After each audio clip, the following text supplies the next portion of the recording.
They're all dead, taken away by a being I cannot even begin to comprehend. We were just joking around and laughing about anything and everything. To think this all started because of a stupid piece of wood that used to belong to my grandma is more than I can take. She warned me not to use it, but I ignored her, and because of that, my 3 best friends are dead. Looking at my grandma, one would never expect that she'd ever been interested in the occult and mystical. On the surface, she was just a sweet old woman handing out candy, cakes, and coffee to anyone that visited. She wouldn't hurt a fly. And that's not just a metaphor. I mean, she literally would catch flies and release them back outside before buying a swatter. Still, during my last visit, I took the opportunity to go through all the old stuff stashed away in the attic. I found my old childhood toys brought there after my parents died. Rather than throwing it away or selling it, she thought it would be nice to keep it for the day I myself eventually had children. There were a few of my grandparents' stuff as well, old movies, magazines, even my grandfather's military uniform, alongside the few polished medals he'd received. He wasn't particularly proud of his time in the Army, but he had kept all his stuff in honor of his fallen friends. I thought back and imagined the lives led and lost. All that had been left behind were memories of times long since past, with most of the artifacts holding meaning that was lost on anyone still alive. But then I saw something strange poking out from one of the boxes.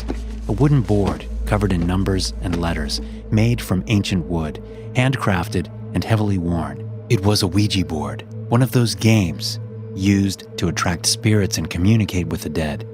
Though the box was unmarked, it had to belong to someone in the family. The house had been in our family for generations, built by my great-great-great-grandfather. I dug it out and brushed off the dirt. Based on the collection of dust, it couldn't have been used in years. As a fan of horror, it was as if I'd struck gold. Even though I didn't believe in the existence of spirits and ghosts, I knew I could make an amazing party game out of it. So I took it with me down from the attic and presented it to my grandma. She just served me one too many pieces of cake on a plate. With a smile on her face, she ordered me to dig in. But once I showed her the board, her friendly face immediately turned to a frown as she realized what I was holding. "Where did you find that?" she asked in a stern voice I'd never heard before. It was in the attic," I got out, almost ashamed. She reached out her hands, demanding that I give it to her. Without protest, I obliged. She took it to the trash and tossed it inside. "You mustn't play with these things," she said. "Why not? Where did it come from?" I asked. "I got it when I was very young. I made a mistake. I thought I threw that thing away years ago. I don't understand how it ended up in the attic," she said, talking mostly to herself. I pressed a bit further, but she refused to answer any further questions about where the board had come from and what had happened. The visit fell into an awkward silence following that. I helped her clean up, took the trash out, including the board, before I said goodbye.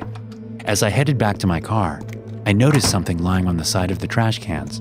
It was the board, apparently having fallen out as I emptied everything. Seeing as I wasn't a believer, but interested enough to use it for silly games, I decided to take it.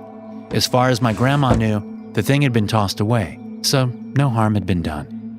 Once the weekend came, and we got a break from the harsh studying at college, I decided to invite 3 of my friends over for a night of drinking and jokingly contacting the spirits from the afterlife.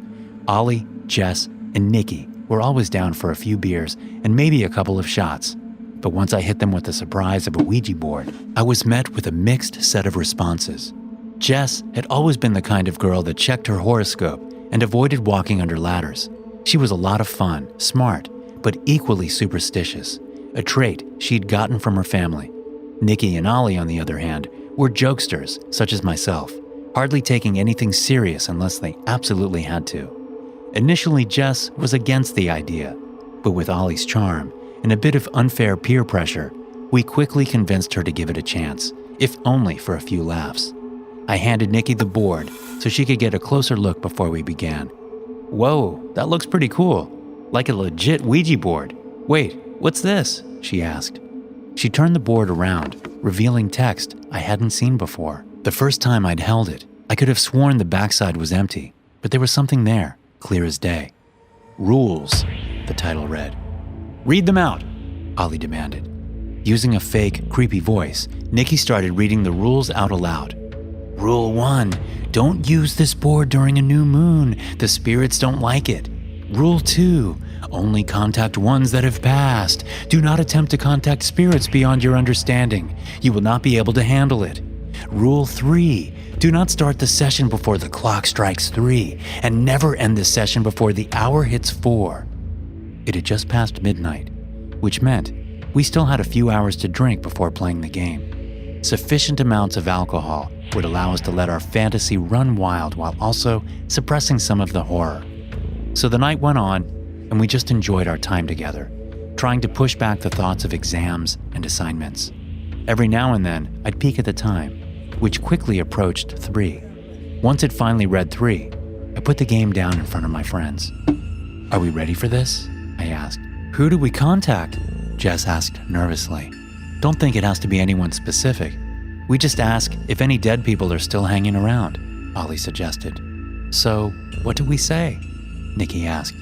I took a moment to think, summoning the few hazy memories I had of watching movies with Ouija boards in them. But with my alcohol-riddled mind, I just ended up blurting out, Is anyone there?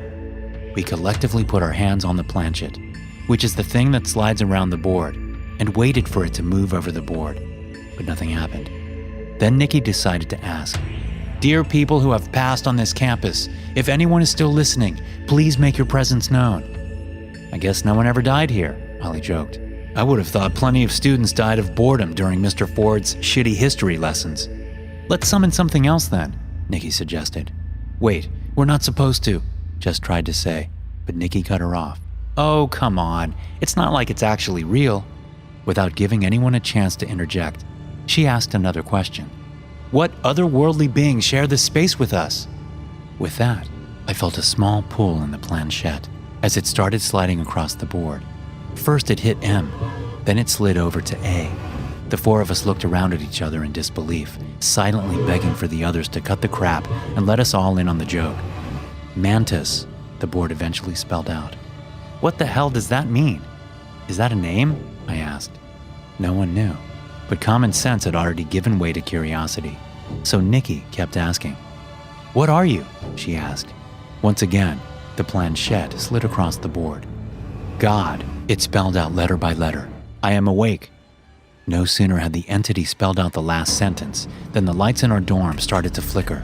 They went out for just about 3 seconds, at which point we all let go of the planchette in shock, all except for Jess, who remained frozen in fear. Within seconds, the lights flickered back to life, and I let out a breath of relief, feeling stupid that I'd let something so dumb get to me. Nikki and Ollie chuckled alongside me, but Jess was still holding onto the planchette, sobbing and breathing heavily. Jess, you all right? I asked.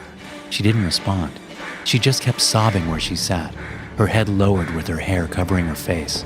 The first emotion that hit me was guilt. We'd clearly gone too far considering her beliefs. It's all fine, Jess. It was just a short blackout, Nikki said, trying to comfort her. Get her some water, she ordered as she gave me a brief, demanding look. But before I could get the chance to turn around and walk away, Nikki let out a confused gasp.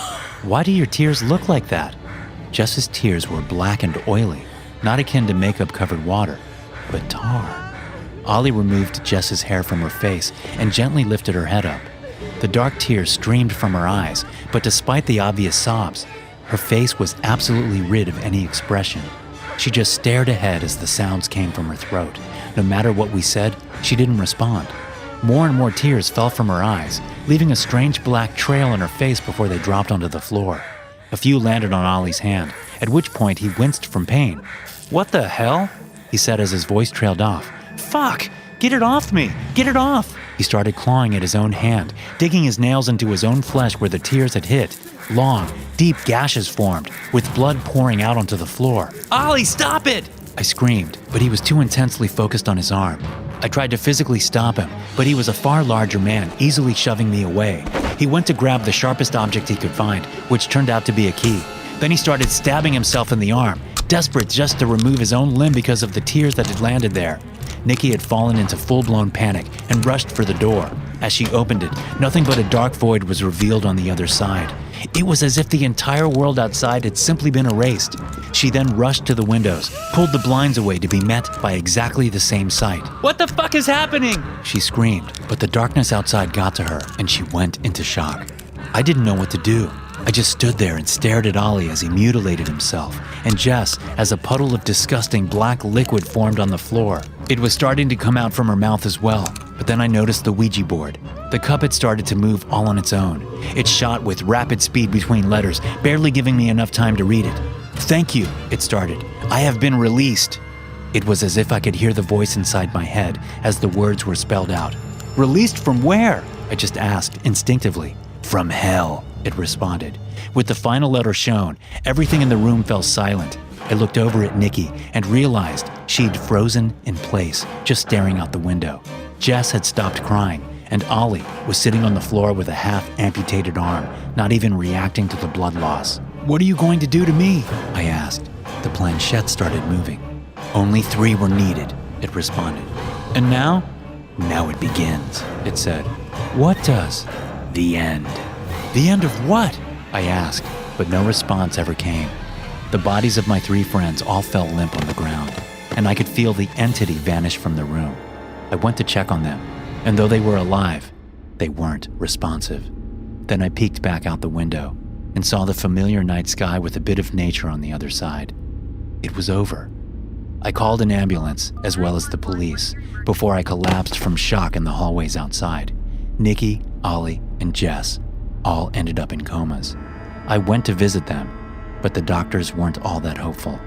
Despite being physically healthy, they just won't wake up, and they all have that strange tar-like substance dripping from their eyes and mouth.